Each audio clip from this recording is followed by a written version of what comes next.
Purple coming back? Are you happy with the way?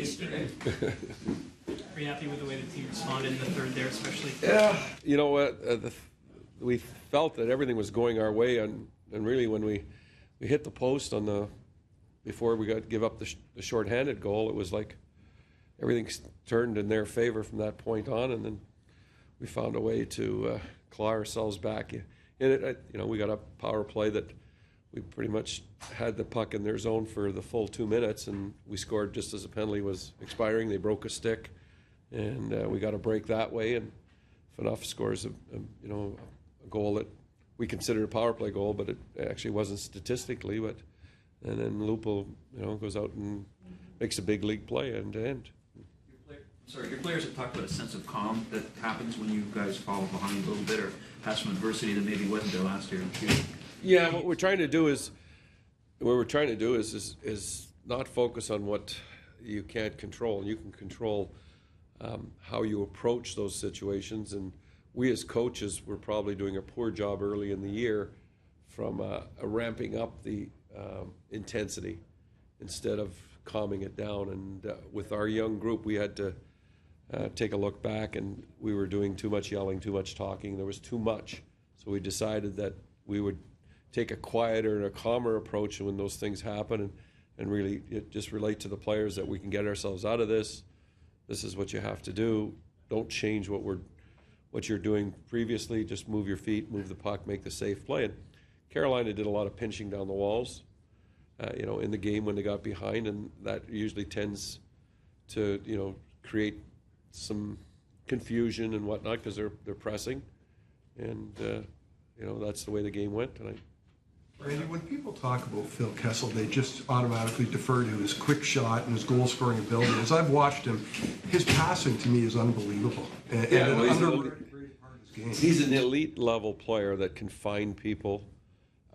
He's a guy that gets half a step on somebody.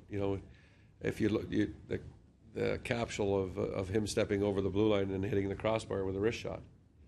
There's not many guys that can do those types of things, so that's a special player, has a special skill set. And usually, those guys have more than just one dimension. They see the ice and they see things before other people would see them. And I think the greatest players in the game have that calm where the game is going at a slow pace when everybody else thinks it's a frantic pace. They have the ability for things to slow down for them. How many games ago was that you decided to take the quieter approach with the players? Oh, I don't know, 5 or 6 games, 10 games, I don't know. It's been a blur. Yeah, I write it on my card and I highlight it. I've done that for years, but it's harder to live some nights. But I think that's really, and we had a discussion, and it was Scott Gordon and Greg Cronin that said maybe that's what we should try because we're all doing it, So and we've tried to do that, make a conscious effort of calming it down.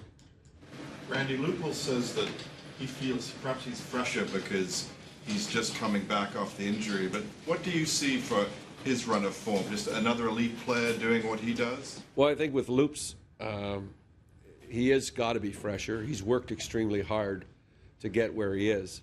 He's had a rash of injuries since I've been here. I think he played 5 games last year, and then I think he had a separated shoulder to finish the year, and then he gets this year in the 2nd game of the year or 3rd game of the year, gets a fractured arm, gets hit with a slap shot. So he hasn't had a lot of hockey as per se, in out of the last 35 games, 40 games, he's only played, 5 or 6 now? So it gives him a leg up, but there's nobody that prepares himself more and has the right frame of mind on what needs to be done when you're away from the rink and when you come to the rink on his preparation. So he's to be commended. Cooley's empty netter was one of the more entertaining they've seen. He wasn't going to miss it. That's all I know. Yeah, it came close, but it's a funny thing when the puck rolls away from you and you're in that situation. I'm sure he was thinking, well, this is going to be easy. Then all of a sudden the puck skitters away, and there's no way he was going to let that one get away. And good for him because he's played really well for us. Cooley's been a lot better player. here over the last little while. He's getting rewarded for some of the work, and we use him in some real tough situations. He's a big, strong guy. He kills penalties. Use him on his wrong side, and it's nice to see that wrist shot of his because he can score with that. Randy, when you see a goal like Joffrey's, when it goes in for you, I imagine if a goal like that gets scored against you, you're like going insane. A guy goes 200 feet. Yeah. Do you appreciate the fact that he was able to score it, or was it more? I appreciate he scored for us. That's all. It was a difference maker for You us. look at it as a great play, but I mean, if someone scored that against you, I think what it is it's a display of determination that an individual gets an opportunity to complete, and that's what he did. He was determined, and he wasn't going to take no for an answer.